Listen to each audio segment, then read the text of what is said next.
আমরা যারা চেয়ারে বসা ছাড়া সালাত আদায় করতে পারি না, অনেক লোক আছেন দাঁড়াতে পারেন, বসতে পারেন চেয়ারে, কিন্তু রুকু বা সিজদা করার জন্য পিঠ বা কোমর ভাঙতে পারেন না, এত অসুস্থ।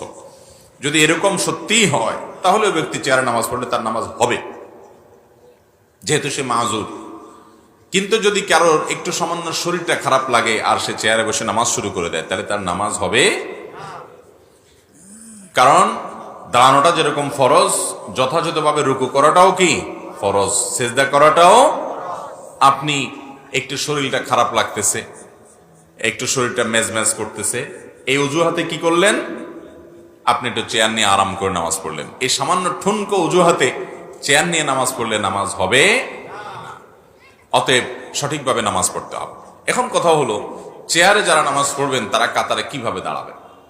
এটার উত্তর হলো, এমনভাবে চেয়ারটাকে রাখবেন যাতে করে পেছনে মুসল্লিদের কোনো অসুবিধা না হয়।